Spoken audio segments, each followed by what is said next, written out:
Gracious God, we are thankful for this day that you have given us, for its blessings, its opportunities, and its responsibilities. May we appreciate and use each day as it comes to us. May we be challenged to give the best always, and may we be assured of your presence with us.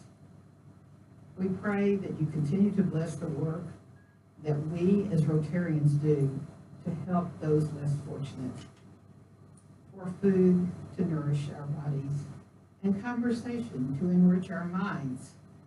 Oh Lord, make us truly thankful. Amen. You join me before the pledge.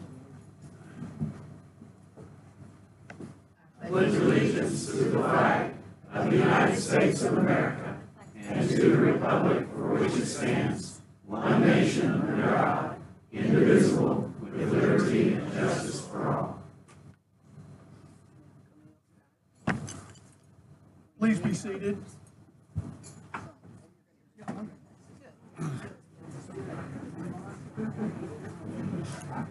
Before I introduce our vocalist today, I've got to thank Happy Franklin for something that I'm surprised she could pull off.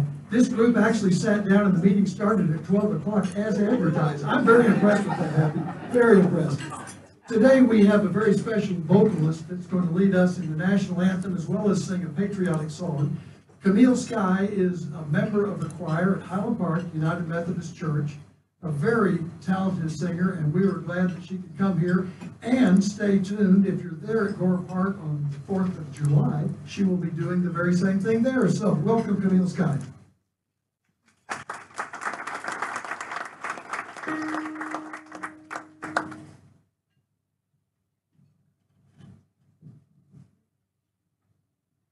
Oh, say, can you see by the dawn's early light what so proudly we hailed at the twilight's last gleaming, whose broad stripes and bright stars through the perilous fight o'er the ramparts we watched were so gallantly streaming, and the rockets red glare, the bombs bursting in,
Thank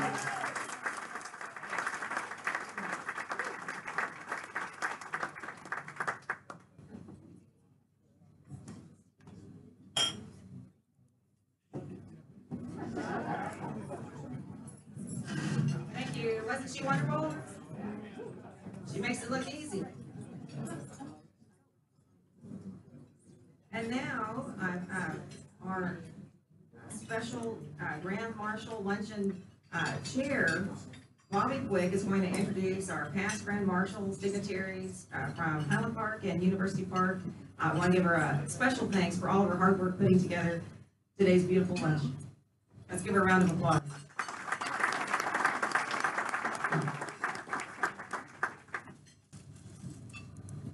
These are for you. Now I'm really under pressure. I had the list in its entirety of all of our past Grand Marshals, and I'm going to read it in its entirety so that even though some of them are no longer with us, and even though some of them could not be here today, I think it's important that we remember and thank them. So to begin at the top, our 2022 Grand Marshal is Donna Pierce. Donna, wave so everybody can see. 2021 is Jim and Lori Heitzelberg. 2019 was Francis Moody Dahlberg. 2018 was Carl Kuby. It's right over there.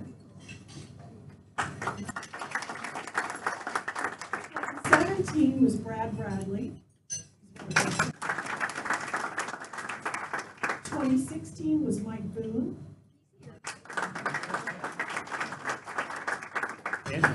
2015 was Leslie Nelson. 2014, Dr. Dawson Orr. 2013, Kirk Dooley. 2012 was Coach Randy Allen. He's not here yet. 2011, Dr. Gerald Turner. 2010, Chief Daryl Fant.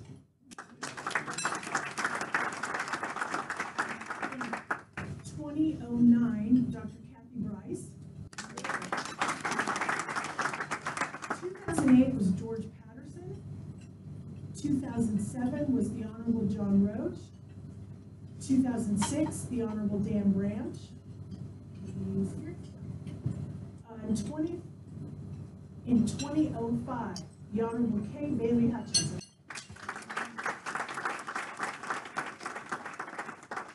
In 2004, the Honorable Barbara Heitzelberg Wooten. 2003, the Honorable Ed Drake. And in 2002, Bob Hurd. And we send all of them our profound thanks and gratitude. From the city of University Park, we are really happy to have with us today Robbie Corder, who's the city manager. And Rick Farley, who's the mayor pro tem. From Highland Park, we have Steve Alexander, who's the director of administrative services and CFO. Marco Gilpin, who is the immediate past mayor. And Dr. Tom Trigg, who is the superintendent of HP ISD. We're grateful for y'all to be here. Welcome. Please enjoy your lunch. Without any further ado, I'd like to bring Miss Bobbie Quick back up, and she is going to lead the rest of the program. If y'all remember, a couple months ago, Sarah and her committee asked for ideas for this year's theme for the parade. And I'm thrilled to announce that the theme that was selected is Together We Serve. So that'll be the theme of this year's parade. We'd like to thank Frost Bank. Clement George is here. Sarah has the microphone. Hi, my name is Clement George. I'm representing Frost Bank, and just want to say thank you so much for allowing us to be here. We are thrilled to support the parade and the Rotary Club and the North Texas Food Bank. So we're very excited to be a part of this. Frost Bank is actually doing something kind of contrarian. Instead of closing some branches down because everything is going digital these days, we're actually going to be opening 30 new branches in the Dallas area. And for the next 2 to 3 years, we're looking to do 1 a month in the Metroplex. So we're super excited to expand our presence in Dallas. And selfishly, I'd like to say this is also an honor to support our Grand Marshal, because 20 years ago, I was a student of Donna Pierce's and grew up in a Highland Park school system. So what a great year to be a part of. Thank you. Our other sponsor we'd like to thank is ONCOR, and Tiffany Richmond is here. Good afternoon, everyone. It is an honor to be here. ONCOR is proud to once again serve as this year's Patriot sponsor, especially at a time when everyone or a lot of people are really hurting. It's great that the North Texas Food Bank is able to provide meals to those in need, and we're happy to be a part of that. Thank you.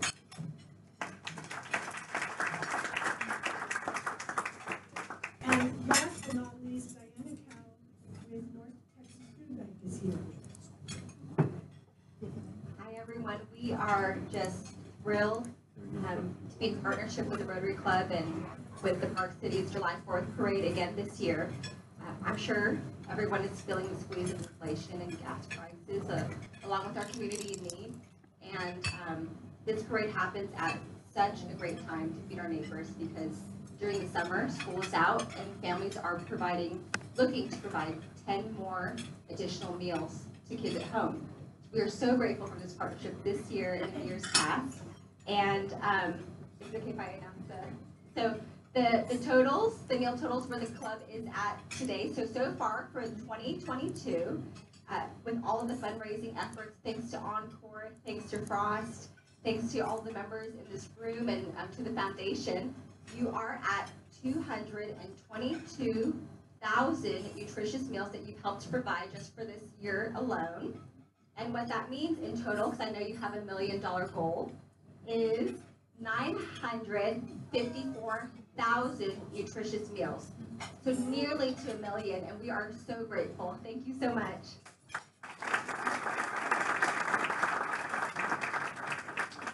The real chair, the real person who does all the work, here's Sarah.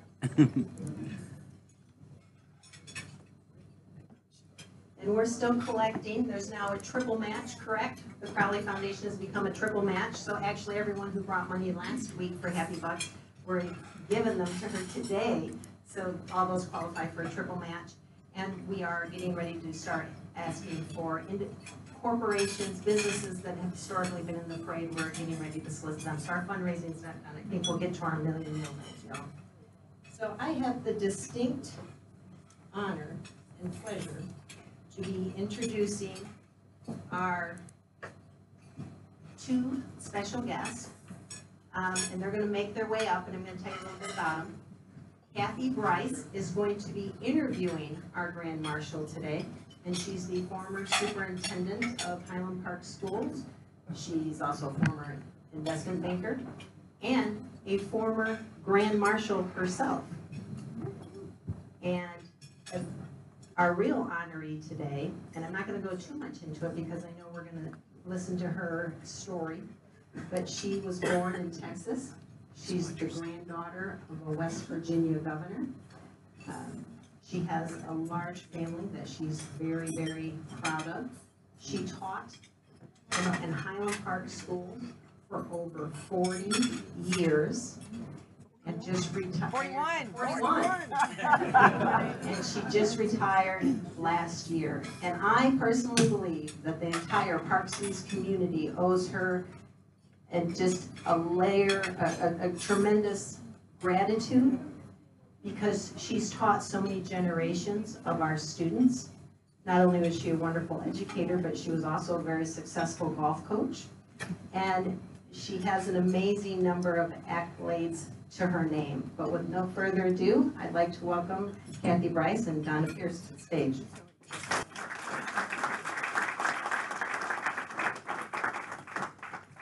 She's in the late 8th decade of her life, and she's a fabulous storyteller. So I know you all don't have all afternoon, so we're going to move along. But she's got some great things to share. So Donna, we are so honored to get to hear about your extraordinary life. Why don't you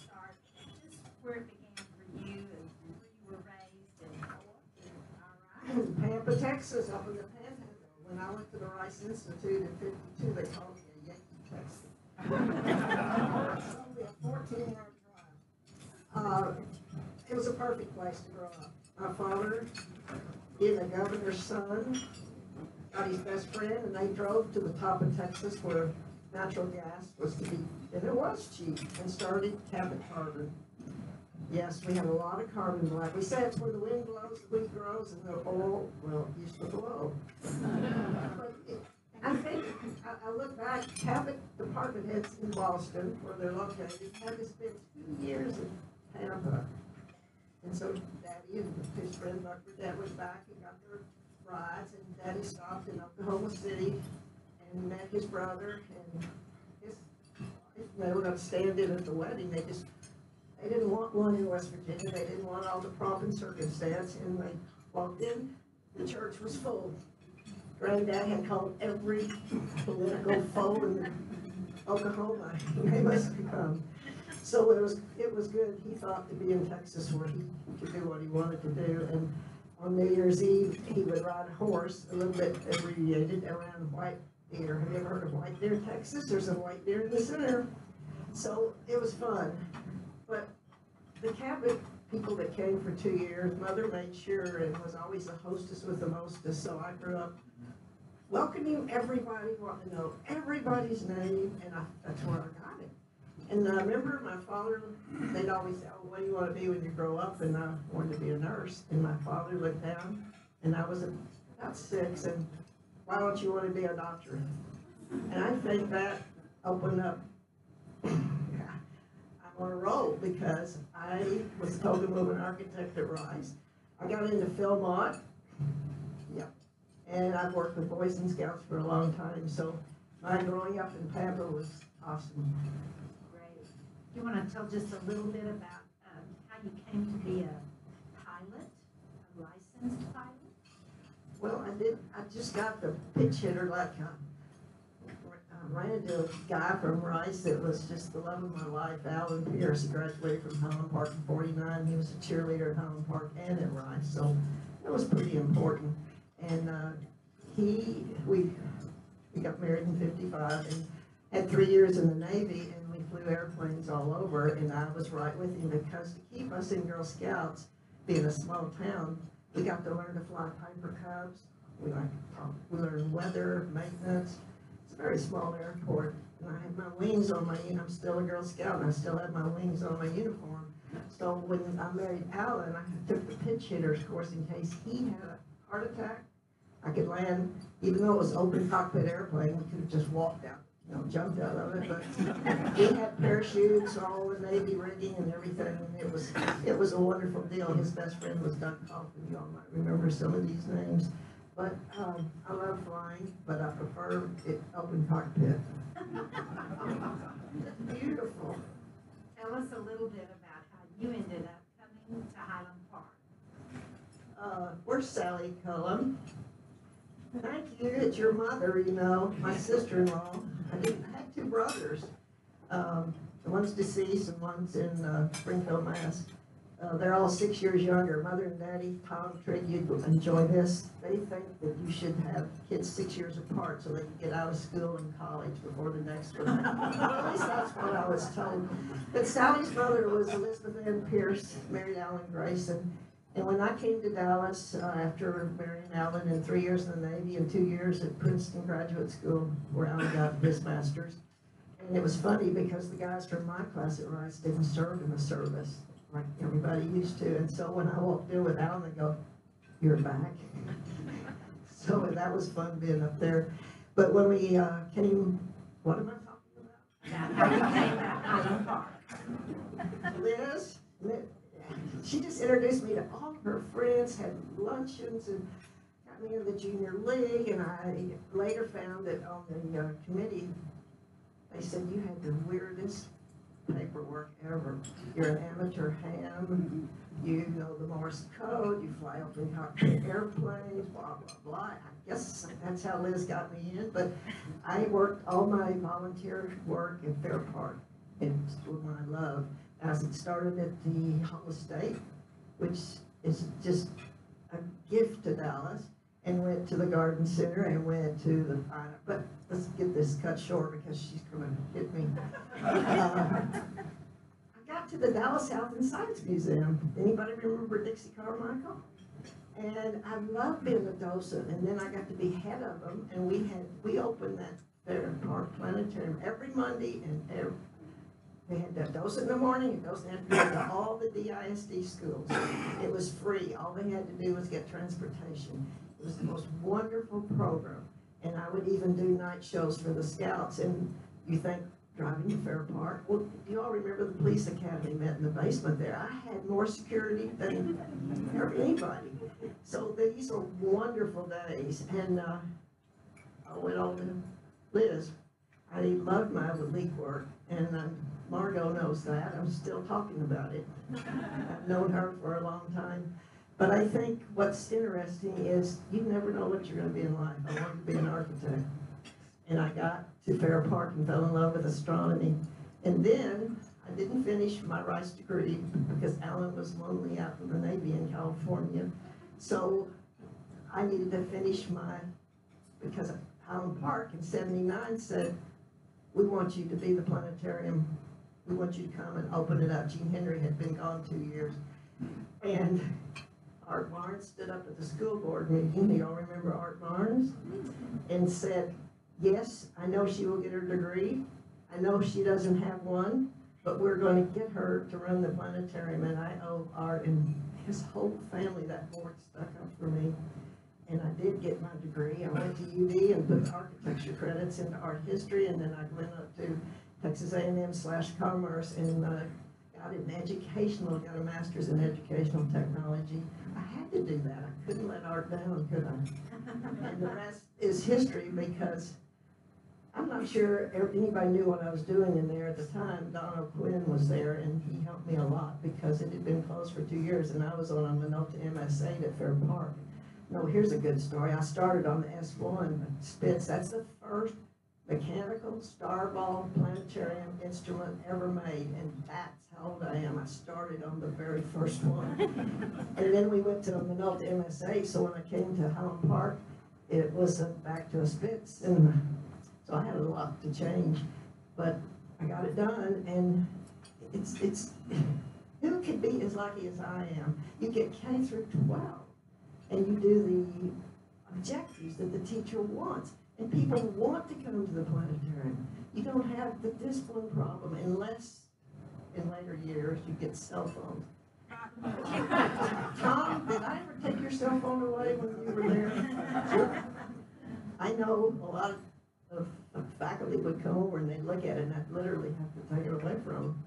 But these kids are like sponges. I don't just teach astronomy. Shakespeare was a fabulous astronomer. And look at all the latitude and longitude, and Gene Henry taught aviation, and Alan and Don Poland used to come up and help her with that course. So I felt like I was meant to be there, and I got to do so many things.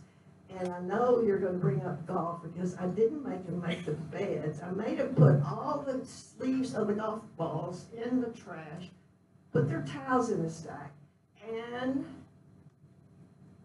put the trash in the trash can. That's what it's for. And I would not turn on the key to the ignition of the van until they'd done that. And we also wrote thank you notes for every tournament we ever went to. And that was, how did I get that job? I don't play golf. And Linda Salinas went, I guess, somewhere and told somebody that, oh, I know who it was. I'll think of it at 3 o'clock in the morning and call you. That's the trouble with 88 orbits. But I just know that it was so special to get these girls. And Kelly Keating was a junior, and everybody said, oh, you all won because of Kelly. She was only there 2 years. What I'm so proud of, and you know the story, every girl stepped up. We built up from 5 girls to 4 teams. No, the 4th team didn't break 100, but why darn they tried. And they had their niche. Everybody at Highland Park needs a niche. I don't care who you are and where you came from. You need a niche. And I think we helped a lot of girls because we were special, and Kelly taught us to keep our shirt tails in. We even wore belts alike. And our I mean, we were sharp, we played sharp, we worked hard. They were range junkies, and I had to get them off the range. But Kelly taught me how to get it organized, and the Keeney family just adopted me.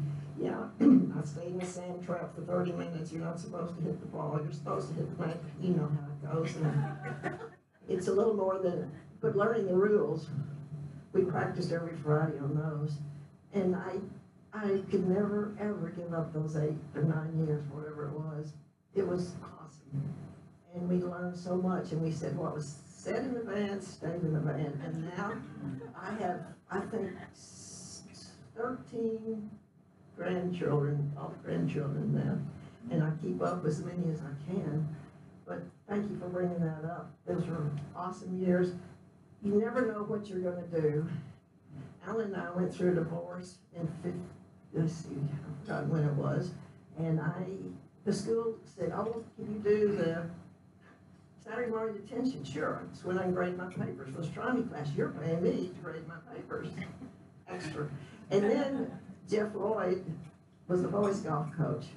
And I called him when I found out I had the job, because I'd seen on the school TV channel that we were to do at Tennyson Park. And so I kind of woke him up because it was like 7.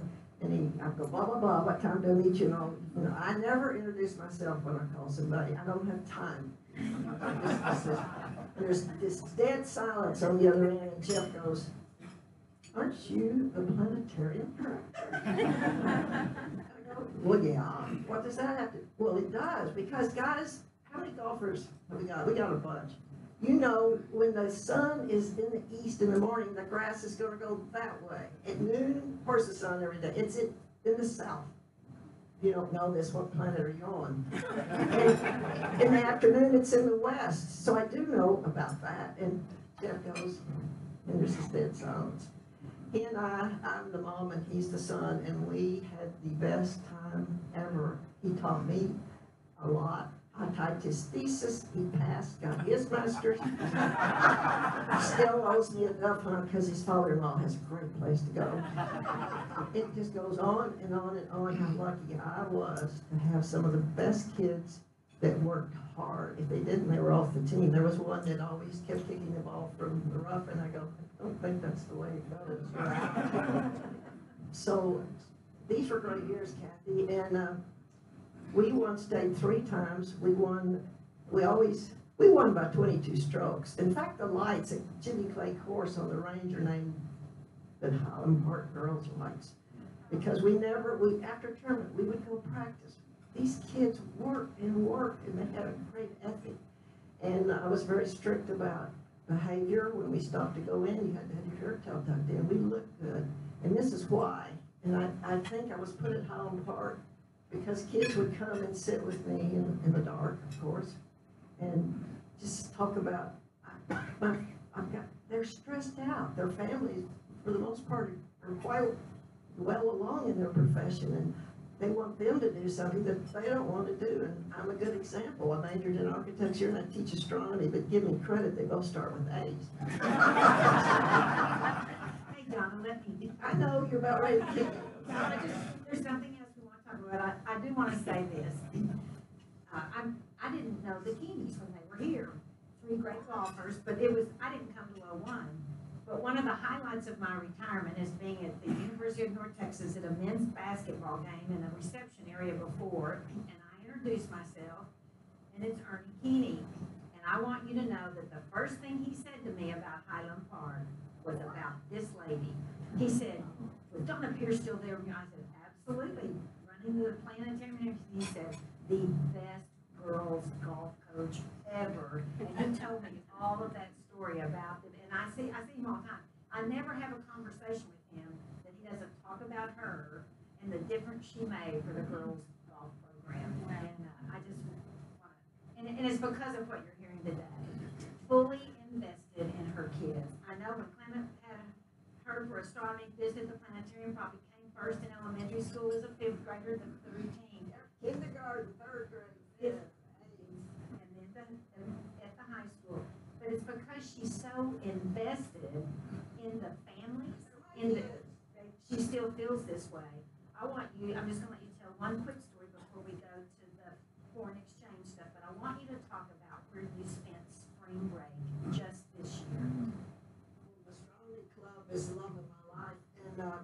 glad that I'm glad I got on the board at the Observatory in 1980, because that's, when you're on a board, you know, you're supposed to raise money, and you're a big wig, and I'm a teacher, and 3 of us got on, and it was the best thing that ever happened, because when I gave talks at the International Planetary Society, I would call these research astronomers, and one, Craig Wheeler, goes to that physics camp in Aspen, and he said, call me every morning at 8 at 7 his time. And he would tutor me, because I did a huge talk on supernova 87A at Luminous Blue Stage, but she said, no, she didn't want astronomy classes today, so I won't go into supernova 87A, but every time I had something new that I needed to know to teach, those people down there were for me. And so the astronomy club goes down there, and we stay at Prude Ranch, and it's nice to be on the board, because, maybe I don't know if I should tell this, but before they found out we were doing this, I would call the dome and see if I knew somebody in the dome, and usually 9 times out of 10 I did. We would go, and we don't talk, and we have red lights, and we know the rules, and we climb up the fire escape and walk around the catwalk. And the astronomer would let us in, which is highly illegal. But this is what the kids remember at Milky Way. Down there, you can't see the end of your fingertips. It's worth the 14-hour drive, or you can go to Midland and drive for 3 hours. But you've got to go there. You've got to promise me if you haven't been. Tell them what you did over spring break. I went. I'm not the sponsor anymore. The sponsor couldn't go, and so the kids, I couldn't let my seniors down. You guys know the story, and it's one of my favorite places. I had my 80 orbits down there. And anyway, I know. Her kids, she didn't tell her, she has 4 kids and all these grandkids. She didn't tell her kids she was going on the trip, because they're trying to keep up with her. They track her where she is, and so she is in the van headed to McDonald's Observatory just this past spring break with high school kids so they can have their trip. And one of her kids calls and says, "Mom, I see that you," and they of course know their mom. "You must be on your way to McDonald's." They knew, but is that not a great story that this place, as she said, she's had 88 orbits, and she was in a van with high school kids and some parents to make sure they got to the observatory. I'm not driving, and now I just got my new license. I can't drive at night. That's not fair for an astronomer. Yeah, that transportation thing y'all were arranging a while ago, if anybody's wanting where at night on a good call me. Yeah, she's ready. Okay, now I want you to tell us something. I know for my fellow Rotarians that the notion of foreign exchange programs is near and dear to our heart and has a long history. Well, Donna has had a long history with the American Field Service, and so she's a mom of 4 kids. She got started with this when they had a foreign exchange student with them. So tell us what all you've done with AFS. Well, the co-ops will know this. Linda, are you over there? I never go. There you are. That's part of my family too. Susan was a a sophomore, and came in and said, "I want a sister from AFS." I said, "What's wrong with the one you have?" To make a long story short, Ingrid came from Austria, and European. We were at the airport. They're a little more mature looking, and I thought, oh my gosh. Well, today she Zoomed a call in, and she has her first grandchild, and now I have a AFS grandchild. Isn't that super? But Ingrid came, and then in '79 we had Panis from Sweden, and my daughter Susan was getting married. I should tell you about my kids in just a second if I have time. Panis was from Sweden, and Susan's husband's grandmother was from Sweden, and so she made him an usher, and I remember the reception and the wedding, how those two were over there talking the whole time. And my daughter, Sarah, the lawyer in McAllen, went to Columbia, and her Spanish is so good that's why she's down there working, trying to clean up the judicial system. But this is a program, and the Rotary Club was part of it in Highland Park, and I helped them, but you all had a different program. You had one parent one semester and one parent another semester. So we made sure your exchange students were always included on the AFS Club meetings and things that we did, because we do a day in Dallas or a day in Fort Worth. I'm a heck of a tour guide, guys. And I think this program needs to be, now that the virus is over, we have a boy coming from Italy next year. We had a boy this year from Switzerland and Germany.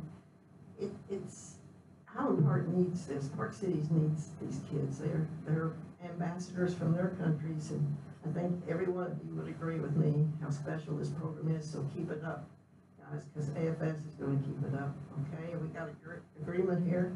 She was the school sponsor for AFS from 1980 till 2021 at Highland Park. Isn't that special?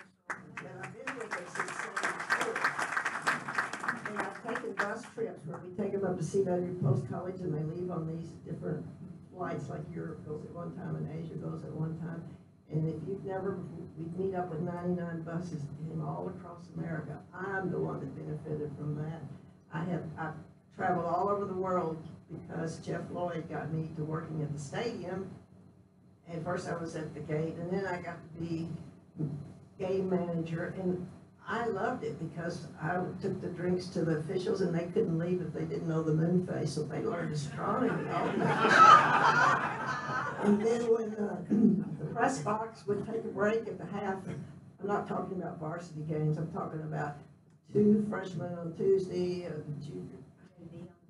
Yes, I worked 6 games a week if I could, getting money to travel, but when the press box would take a break, I would grab the portable mic, and here's Mars coming up over the stadium. And the guys would be in the restroom, and they'd go, oh my God, I gotta go get that mic. And they would, Okay, Donna, these people leave on time, you know, I used to be in this club, so you have 4 minutes to talk about, obviously, your 4 children and any people that you've not yet thanked that you want to. where are the Clintons? Cleve, I saw you come in. All right, this is why I'm here, and I still don't understand it. They got on Facebook, said, get in touch with us, did something about the parade, and I thought they wanted my FJ. It's electric blue and white. It's the lead car where I live in the little Montego, Preston Square. I thought they wanted my car, and so I give them my number, and they call, they go, we want you, not my car. That's why I'm here. How did you do that? And I have so many people to thank, but let me tell you about my 4 fabulous kids. Susan graduated in '75, and if I told you what she did, I said she broke the law. Everybody's retired but the lawyer. I'm still working. All my kids are retired but one. So Susan worked at ONCOR, called Ralston Purina, and broke the glass ceiling and got to be on Oprah. That's pretty cool, don't you think? But she wants me to tell you this is what she does. I don't get this. I'm the management consulting executive. In other words, when they put up their stock, and she has to put up a curtain rod for 28 stockings. Jay's next. He's in the Woodlands. He graduated in '76. He went all over the world with Accenture putting in computer systems, but he wants to be, I don't know why they text me this stuff. He's a retired executive too, but right now they have the first grandchild, so all his energy's going to that. Next comes Sarah, the one that went on AFS, and she's a litigator lawyer. Well, no, I have to say what she said. These are her words, not mine. I'm a badass trial lawyer, and I am not retired. And what I'd say about her is, she's never lost a case. Then there comes the baby Randy, who graduated in '82. I would say, has anybody ridden DART? That's his job. Have you been on the high five? I know it's not banked properly. I told him that. He's a civil engineer, retired, living in Boston, and here's what he wants me to say. Retired, building an infrastructure executive, infrastructure something. I'd rather say what I said. I'm going to say this. This is one of the smartest, most interesting women that I've ever had the privilege to know or work with. She made a difference in the lives of students and their families. And we are all better off for having known her, for getting to work with her, for me, for 8 years. Well, it's all true, Donna. And she raised 4 fabulously smart kids, and she has grandkids and now great-grandkids. and she is your grand marshal.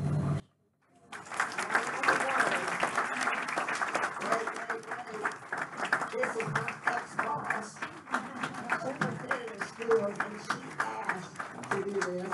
And I know I let a lot of people out. I'm so happy to be here.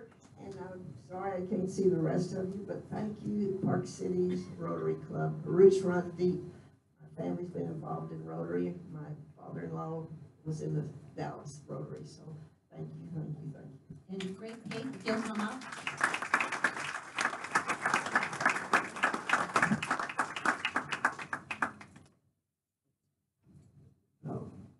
And while Greg's making his way to the stage, my son actually went to Taiwan twice with Taiwan Park, due to this lady's efforts here. We're going to take a precious minute to present a gift to Donna regarding the Rotary Foundation. The mission of the Rotary Foundation is to enable Rotarians to advance world understanding, goodwill, and peace through the improvement of health, the support of education, and the alleviation of poverty. Rotary began with the vision of one man, Paul Harris, in 1905, starting with its first club in Chicago. Rotary now links 1.4 million members to form an organization of international scope. Our Rotary Foundation is the philanthropic arm of Rotary and was created in 1917 by Rotary's International 6th President, Arch Klump, as an endowment fund for Rotary to do good in the world. Years later, the Paul Harris Fellow Recognition Program began, and many individuals have been honored with a Paul Harris Fellow. Rotarians designate a Paul Harris Fellow as a tribute to a person whose life demonstrates a shared purpose with the objectives of the Rotary Foundation. Today, we have the honor and the pleasure of recognizing Donna C. Pierce as a Paul Harris Fellow.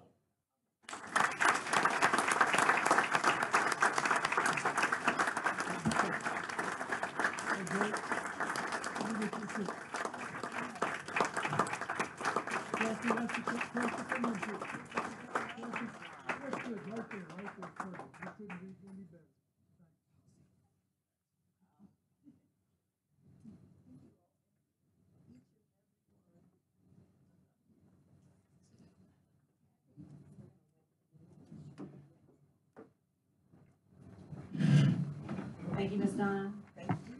Thank you, Dr. Bryce. We appreciate you both. Did you enjoy the dessert today? Wasn't it wonderful? Thank you so much, Bobbie, our fabulous luncheon chair. Let's give her a round of applause.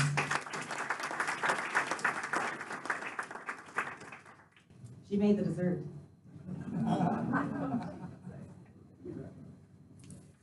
Thank you, Mark, for recording today's fabulous meeting, so you'll be able to watch this again, and everybody that's not here will also be able to watch it. Thank you, Mark. Next week's meeting, we're going to have Paul Carter with Team Red, White, and Blue. Our program chair is Paul Corbin. We thank him for lining up that great program next week. Please join us next week. If our current and incoming board members will please stand. You may be asking yourself, how do I join this club? Well, just ask one of us and we'll get you signed up. As a quick reminder, you can donate to the North Texas Food Bank in preparation for the 4th of July. We thank you for joining us today. We hope you had a great time. We look forward to seeing you again. If you will rise, Ms. Tiffany Richmond will lead us in the 4-way test.